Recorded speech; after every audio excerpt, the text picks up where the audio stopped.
ایک روز حضرت مریم اپنی خالہ یا بہن کے گھر غسل کرنے کے لیے پردہ لٹکا رہی تھی کہ حضرت جبرائیل ایک خوبصورت کامل جوان کی شکل میں ظاہر ہوئے۔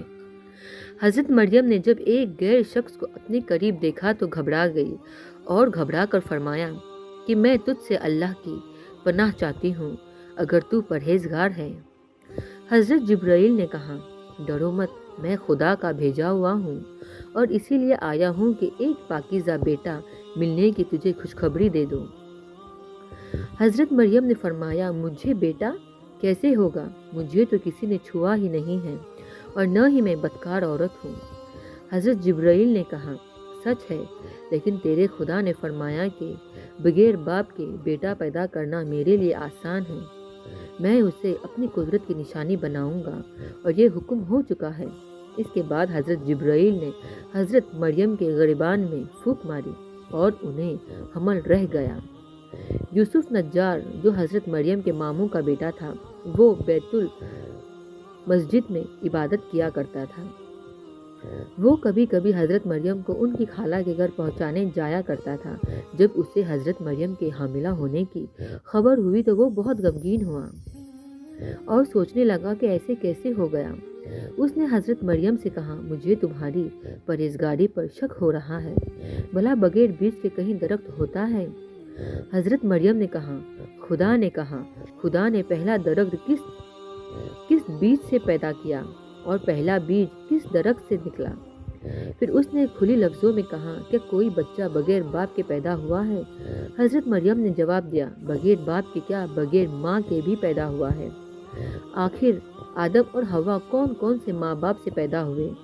یوسف نجار نے یہ سن کر اپنی غلطی مان لی اور کہا کہ میرا قصور معاف کر دو۔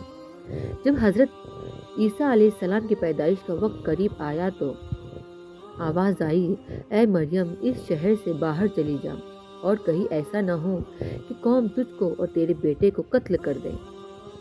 حضرت مریم یوسف نجار کو لے کر بیت المقدس کی طرف چل پڑی۔ 2 فرلانگ راہ طے کرنے کے بعد بیت الحرم کی بستی میں پہنچی۔ درد کی وجہ سے سواری سے اتری اور ایک کھجور کے سوکھے پیڑ سے پیٹھ لگا کر بیٹھ گئی۔ یہی حضرت عیسیٰ پیدا ہوئے۔ حضرت مریم نے فرمایا، کاش میں پہلے ہی مر کر بھولی بسری ہو گئی ہوتی۔ خدا نے فرشتے کو بھیجا اور وہاں اپنے فضل سے پانی کا ایک چشمہ جاری کیا۔ فرشتے نے کہا، اے مریم، تو غمگین نہ ہو، خدا نے تیرے لیے چشمہ جاری کیا ہے اور سوکھے کھجور کے درخت کو ہرا بھرا بنا دیا ہے۔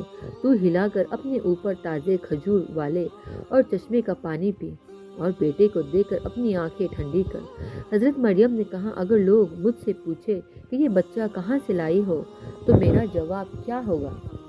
فرشتے نے کہا، اگر کسی کو دیکھے تو اشارہ کر دینا، میں نے روزہ رکھا ہے، میں آج کسی انسان سے بات نہ کروں گی۔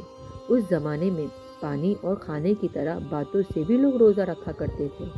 ادھر جب بنی اسرائیل کو مریم کے چلے جانے کی خبر ملی تو وہ آپ کی تلاش میں نکلے اور جب فاصلہ طے کر کے آپ کے پاس پہنچے تو لوگ اپنے کپڑے پھاڑنے اور سر پر خاک ڈالنے لگے۔ بولے، اے ہارون کی بہن، تو نے یہ کیا برا کام کیا؟ تیرا باپ تو برا آدمی نہیں تھا اور نہ تیری ماں ہی بدکار تھی۔ حضرت مریم نے حضرت عیسیٰ کی طرف اشارہ کیا، اس سے پوچھو۔ غصے میں آ کر ان لوگوں نے کہا، تو ہم سے مشورہ کرتی ہے؟ ہم اس بچے سے کیا بات کریں جو ابھی جھولے میں ہے؟ خدا کی قدرت حضرت عیسیٰ بول پڑے۔ انہوں نے کہا، میں خدا کا بندہ ہوں اور خدا نے مجھے نبی بنایا ہے۔ جب یہودیوں نے یہ معجزہ دیکھا تو ان کی زبان بند ہو گئی اور سمجھا کہ یہ پیغمبر ہے۔ اگلے زمانے میں جس کے آنے کی بشارت پیغمبروں نے دی تھی اور مریم کے بارے میں برا خیال کیا تھا، وہ غلط ہے۔ پھر وہ مریم کو عزت کے ساتھ واپس لائے اور تعظیم کے ساتھ رکھا۔ جب حضرت عیسیٰ علیہ السلام بڑے ہوئے تو آپ کے پاس خدا کا حکم آیا کہ بنی اسرائیل کو دین کی دعوت دو اور انہیں راہ پر لے آؤ۔ بنی اسرائیل میں بہت ساری خرابیاں پیدا ہو گئی تھی۔